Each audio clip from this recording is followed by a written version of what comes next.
Welcome to My Favorite Mystic, a podcast about the weird and wonderful world of mysticism. I'm your host, AJ Langley, and today I'm joined by Hannah Johnson. She currently holds 2 master's degrees in medieval literature and is a first-year PhD student at the Sorbonne University. Her research, a linguistic analysis of homoeroticism in Germanophone female mystical writing in the 12th and 14th centuries, is an intersection of gender and sexuality studies, medieval literature, and linguistics. Hannah, thank you for joining me. Thank you so much. It's a pleasure to be here. So today you're here to speak to us about Mechthild von Magdeburg, but before we get into her, let's talk about you. How did you get interested in the academic world of mysticism? Yeah, it was kind of an accident, actually.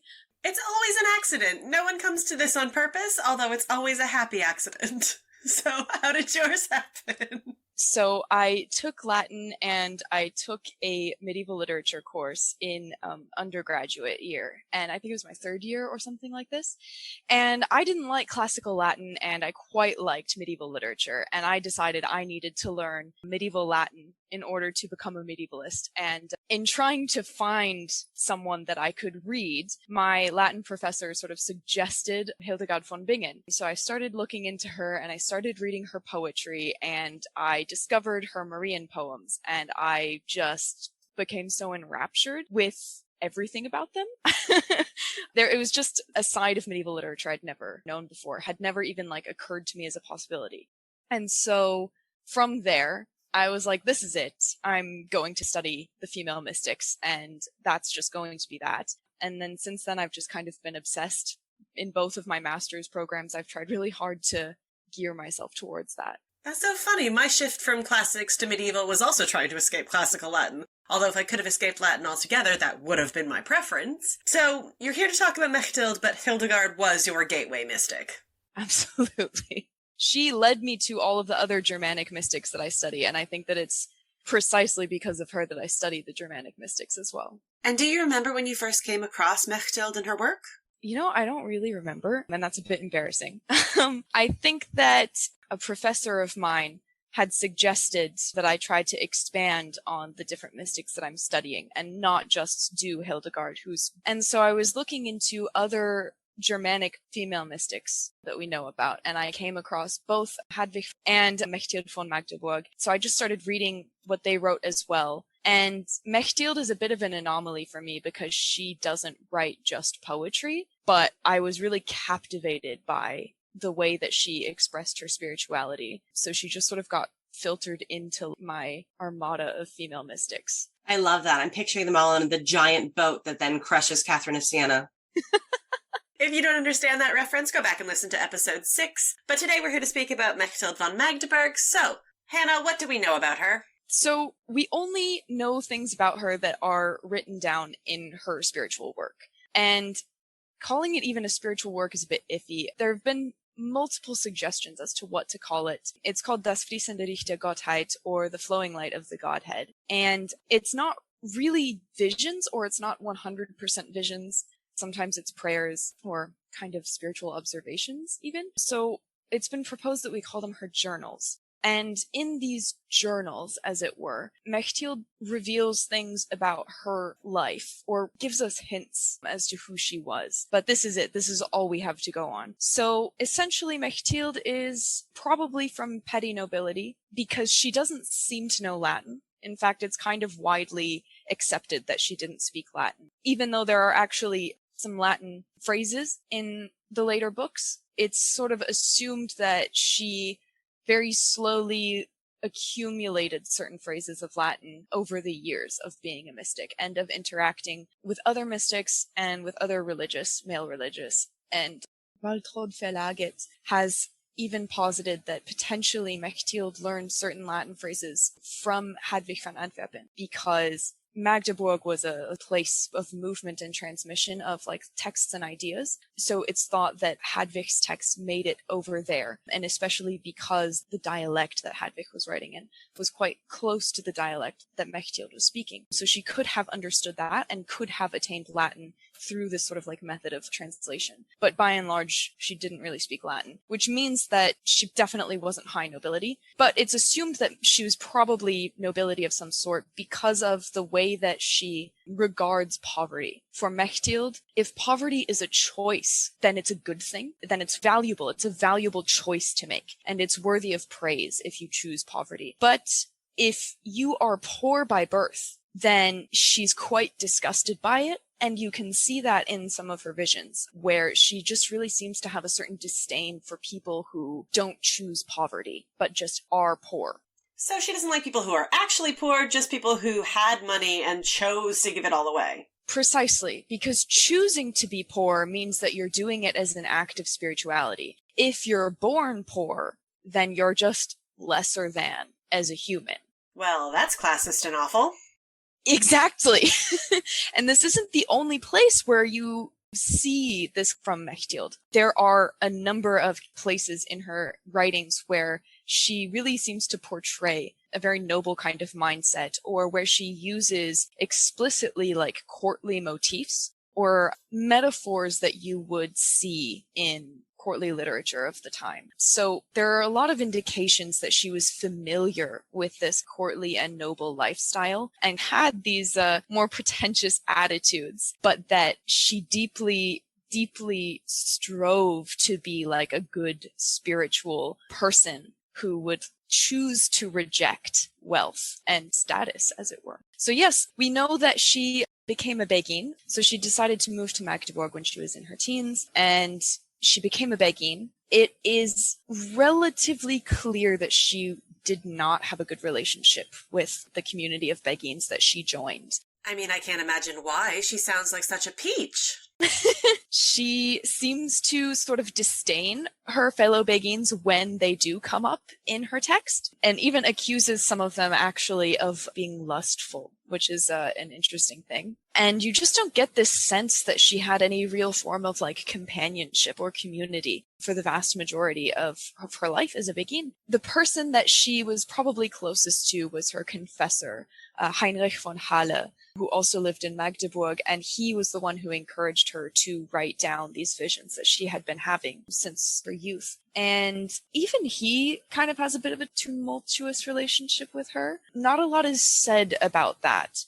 So she really didn't have much of anyone in Magdeburg.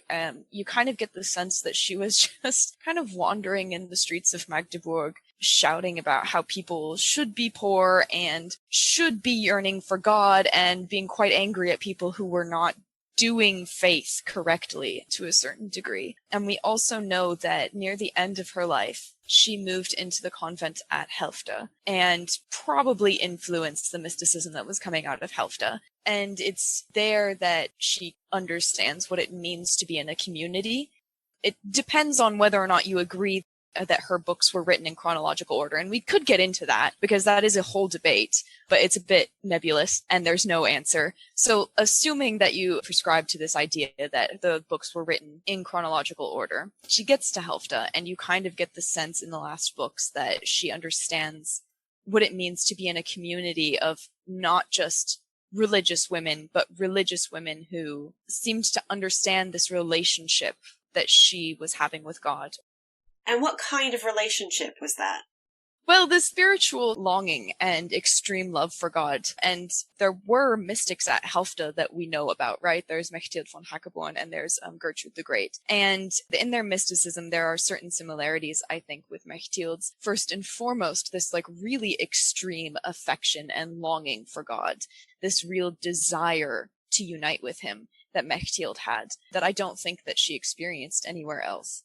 So that's kind of where she ends up. She gets sick while she's at the convent in Helfta, and that is where she dies. And that's really all we know about her biography. So she was a beguine, but she hated them, and then she went to Helfta, and she liked them, and then she died. Shortly put, yes. And she was classist and just kind of miserable. Yeah, she seems like quite a miserable person. And I mean, that's what's really interesting about Mechthild, isn't it? Because on the surface, she just seems like a really sort of miserable hag running around, being angry about everything all of the time. I don't necessarily think that she was. I think that she found a lot of consolation in her spirituality and in her love for God. And this is perhaps the most fascinating thing about Mechthild, is that that which brings her solace is also that which brings her misery, and so on and so on and so on, sort of back and forth and back and forth and back and forth. And this is at once really typical of 13th century Germanic female mysticism, and also something that Mechthild does to an extreme, because it's really often said of Mechthild that she hated her body. She wanted to reject the flesh. She wanted to reject this world. She was purely interested in the spiritual. She was clearly extremely unhappy in life. And I don't think that she wasn't unhappy with this world, but in the way that someone who is aware of the faults and the sort of misery of the people around her is unhappy with their world. It's like any activist today, I think, could relate to this. And I think that we can look at Mechthild as a kind of activist to a certain degree. Like, she really, really was just advocating for the consolation that is God, and for the ultimate love and happiness and peace that one can find in spirituality and in faith and in loving God specifically.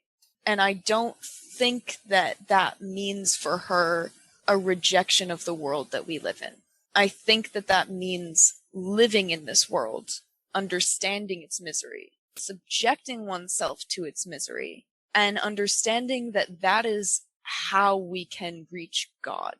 And I think that that's at the core of her spirituality. And that's why she's not necessarily just a miserable hag. Like, all of this for a reason. So she's miserable because you need to be miserable in order to love God. What is Mechthild's relationship with the divine like? Well, it's a bit complicated. It depends really on who you're calling the divine in this scenario.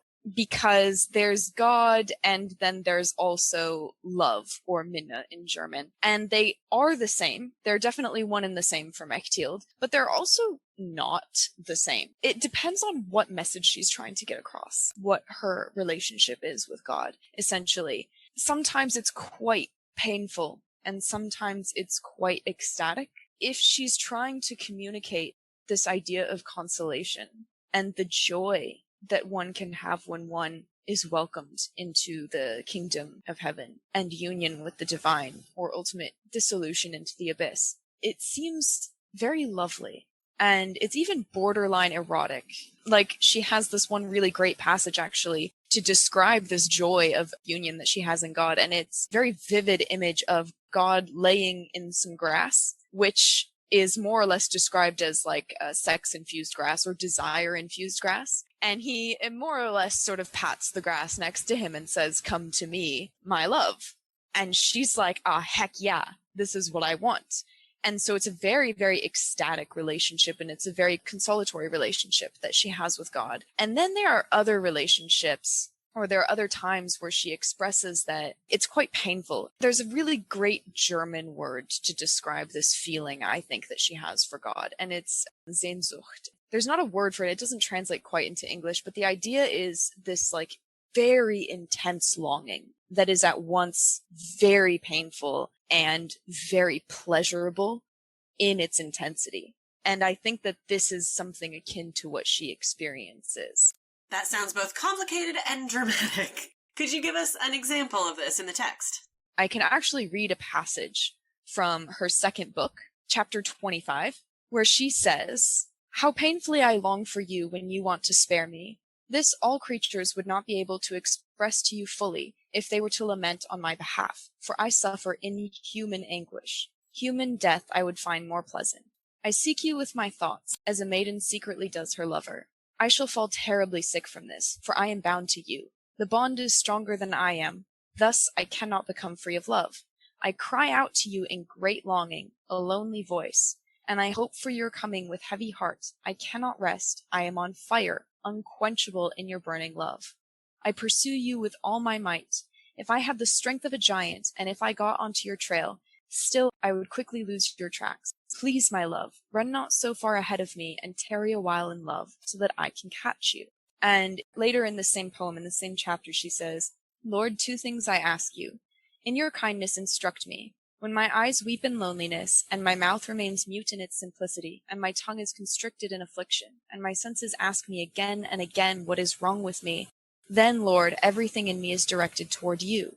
When my flesh wastes away, my blood dries up, my bones torture me, my veins contract, and my heart melts out of love for you, and my soul roars with the bellow strings of a hungry lion. Tell me, dearest one, what will it be like for me then, and where will you be? Wow, a lot is happening there. So it's very physical, very visceral, very painful, and incredibly human.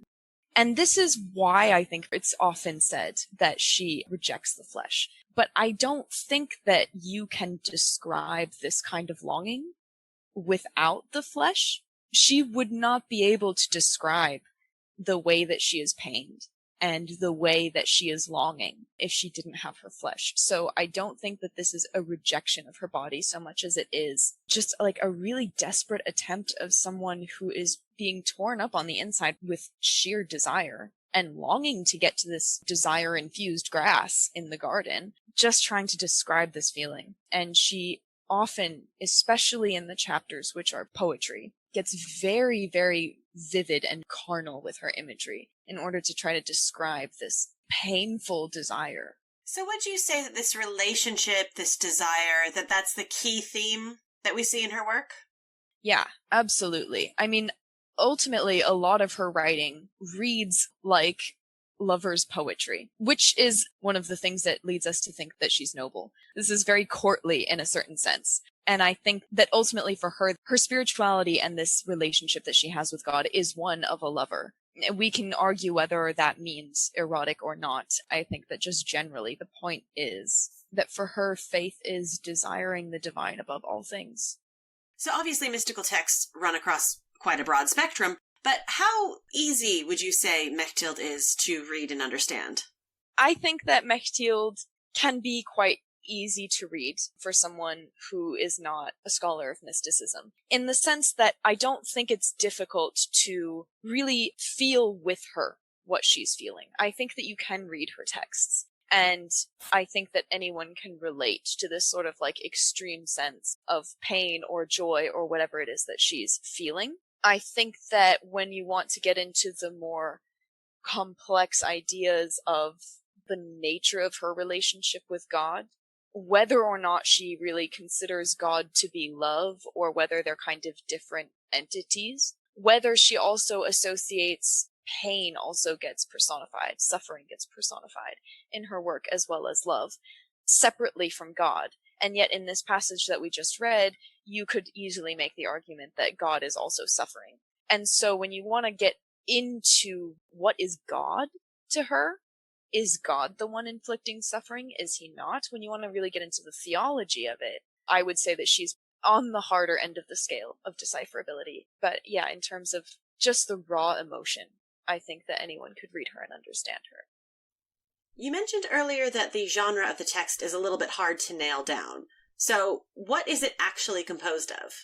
So her text is kind of a hodgepodge of a lot of things. There are chapters that are prayers. There are chapters that are just extensive prose. There are chapters that are seemingly attacks on people around her. There are chapters that are quite vision-esque. They're definitely sort of visions. There's chapters that are poems.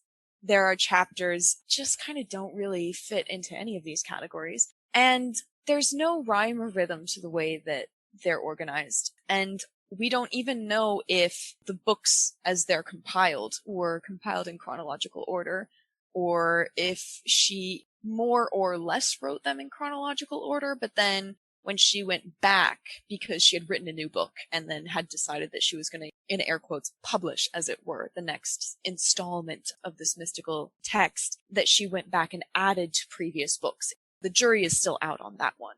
Or because we don't possess the original manuscript, this could just be how it was compiled in subsequent copies, because this made most sense to the person who was copying the oldest extant version. So we don't know why it's compiled this way. But what we do know is that there's no poetry section. There's no visions section. There's no, this book is this and that book is that. It's like, nope, here's book 1 and here's a list of the chapters and there's no rhyme or reason. There's seemingly no organization and we just don't have the answers as to why that is.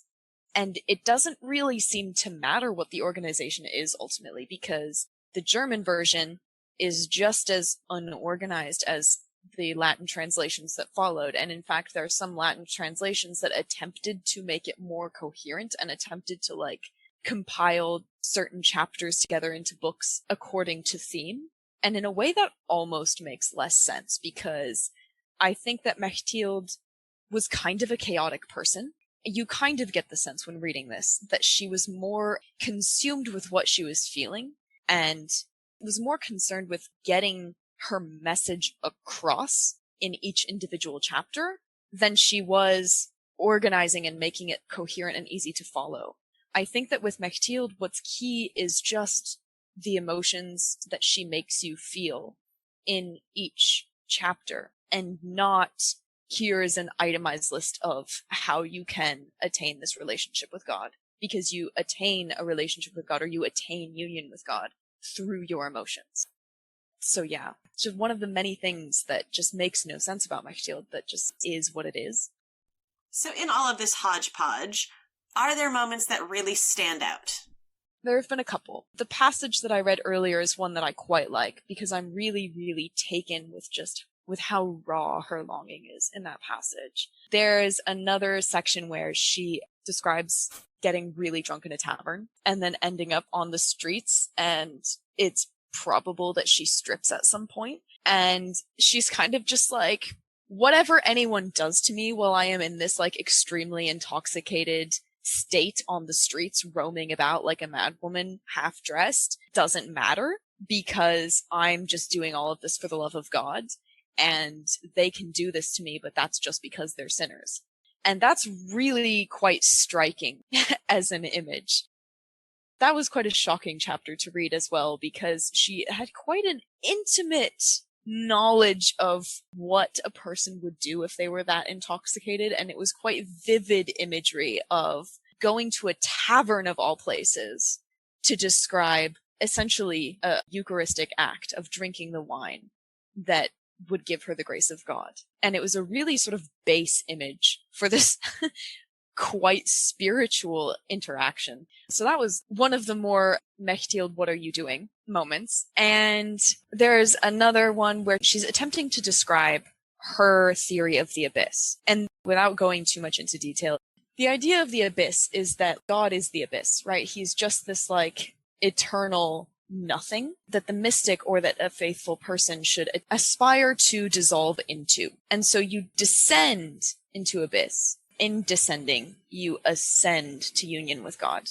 And it's very unclear in a lot of ways as metaphor. But a lot of mystics use this. And so it really depends on the mystic that you're talking about. But essentially, she has this idea of the abyss that she's trying to describe. And she's trying to describe the ascent and the descent. And it's quite paradoxical and contradictory. And she describes descending to the lowest point in order to ascend. And in describing this, she says something to the effect of, I want to descend so low as to be sitting in Satan's ass crack, because that would make me worthy of you, God. And that, again, really, really vivid, raunchy imagery to describe something that is ultimately very spiritual and very associated with the divine. She just wants to be worthy of God, and reaching Satan's ass crack will do that for her.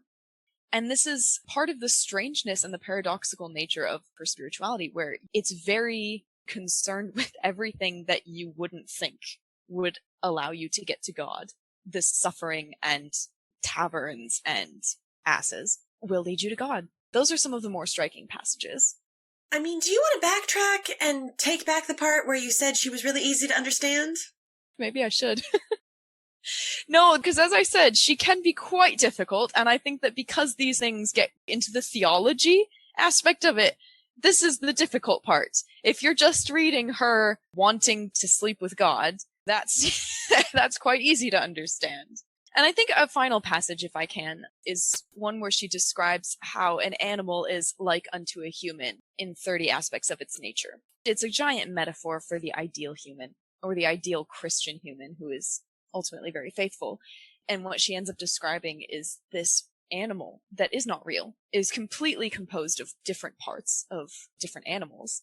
And you spend a lot of the chapter sort of more wondering what this animal looks like, and not so much wondering what it is that she's talking about spiritually. At least for me, I was more concerned with what the heck is this animal? Where is this coming from? And not so much like, oh no, she's just trying to compose a perfect spiritual Christian. I mean, were you that concerned? Because I recall our conversation about that. You just thought he looked like a fish. She describes it as having a fish skeleton and also as having a tail. So in my defense, I skipped over the part where he had horns and ears and human eyes that cry and swift feet. He seemed like a metaphor for Christ, and in fact, upon closer inspection, this is fully not the case. Well, on this topic, this particular passage actually inspired a project that you and I are working on together. Yes, Amanda, you wanted me to explain this animal to you, essentially, because neither of us could figure out whether or not it was a fish. And in doing some sort of more close reading in order to figure out what the heck is going on in this chapter, I drew you the animal. Yes, you did, and I love him. And this sparked our beautiful project, Envisioning Visions. That it did. You took this vision that was just an assembly of descriptions of parts of an animal and turned it into something that was a whole and was amazing, and that we don't really get to see when we're reading these texts. Because there are not often pictures or images in manuscripts of what these visions were. And so we have the great privilege of imagining them for ourselves. But I mean, sometimes you just don't want to imagine them for yourself. You want someone to tell you what these things are. And not everyone has someone as wonderful as you to draw these for them. And while your interpretation is obviously amazing, and I love it so much, we also wondered what other readers and other artists would think of this passage, how they would interpret it, what their versions of this animal that represents humanity would look like. And I think something that's really important to keep in mind for the medieval reader more so than the modern reader, because for a modern reader, it's really distracting trying to figure out what the heck this animal is or what the heck is going on in a lot of these visions. Whereas I think for a medieval reader, it wouldn't have been distracting so much as it would have been a help to understand what this person is talking about, right? Because these are ineffable concepts. They're not meant to be spoken and put into material form. And the best way, therefore, to do that was through metaphors, which is exactly what's happening in this animal vision and pretty much any other vision that mystics are having. So something that's important as well is not just to see what people are coming up with and to encourage a different kind of modern interaction with these texts, but also to really embrace the medieval spirit that the mystics were sort of living in the sense that it's through images, it's through the symbolic aspect of trying to describe these ineffable things by drawing on different aspects of the world that we know and the world as we can comprehend it in order to communicate that idea.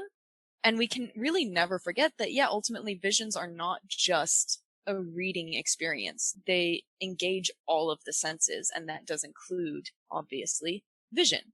So yeah, in the medieval spirit, this project envisions providing visions for people to engage with, to draw, to hopefully be inspired by, and really think about the image that they're seeing and try to understand through making the actual art.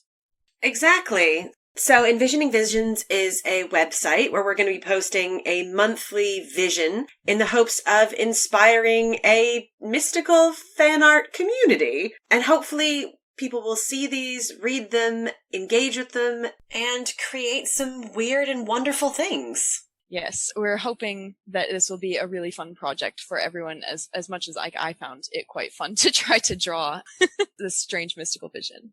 So if you are interested in this project, you can find the link to the website in the show notes. You can follow us on Twitter at Envision Visions, which is hard to say, but not as hard to type, hopefully. And you can find us on Instagram at Envisioning Visions. But I think that is more than enough self-promo. Let's go to our final question of the podcast, which is, Hannah, please tell me, why is Mechthild your favorite mystic? Well, I mean, I'm going to have trouble answering this, I think, as a lot of people have on this podcast. And that's in part because it was hard for me to pick one favorite mystic. I consider that I have a holy trinity of mystics who are my favorites, and Mechthild numbers amongst them. And I think that she's my favorite mystic because she's paradoxical, because she is so hard to understand and so easy to understand at the same time, because she's so emotional and she really moves me when I read, if that makes sense. It's quite a personal experience for me. So yeah, she's really emotional and really abrasive and kind of aggressive. And she's just a really vivid person, and she engages with her world in such a human way. You don't get the sense that she's saintly or ethereal or a mystic sometimes. You just get the sense that she's this person who just wants to live her best life, wants the world around her to be better than it is, and doesn't know how to make that happen, but is trying so hard to make that happen and also to make herself as happy as she can in a world that I think ultimately causes her a great deal of suffering. And I find her really, really relatable because of that, and absolutely fascinating because she doesn't always make sense. Sometimes it's the unpicking of these texts and the solving of the puzzle in a way that makes them so intriguing. Precisely. They make you think critically. They make you ask questions about their experience, about your experience. And something that I find really enlightening about reading any mystic, but particularly Mechthild and the others in my Holy Trinity of mystics, is that there are so many things that they say, or sort of emotions that they feel, or even epiphanies that they seem to have, that still resonate today, that make sense in my own life and make sense of my life for me in a lot of ways. And they force me to rethink the framework that I'm coming from a lot of the time. And they force me to understand my own world in a way that I would never have encountered otherwise. So I don't think that they're not valuable to read. In fact, precisely the opposite, obviously. But because they still have so much to say, because ultimately what I think mystics in general, but specifically Mechthild, is doing is commenting on what it means to be an emotional and feeling person in a world that she can't connect to, or that she's trying really hard to connect to. And I think that to a certain degree, that really speaks to the human experience, because ultimately all humans are just trying to connect and understand in a world that doesn't always make sense to us, even if it's our own.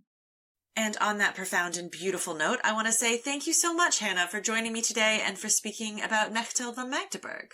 Thank you so much for having me, Amanda. It has been wonderful to talk about Mechthild. And it was wonderful to listen to you speak about Mechthild. A reminder that if you're interested in the Envisioning Visions project, you can find a link to that in our show notes. Thank you as always for listening, and if you're enjoying the podcast, please feel free to share it with a friend. You can find us on Twitter at MyFaveMystic, and join me next time when I speak to Louise Nelstrop about Richard Rolla.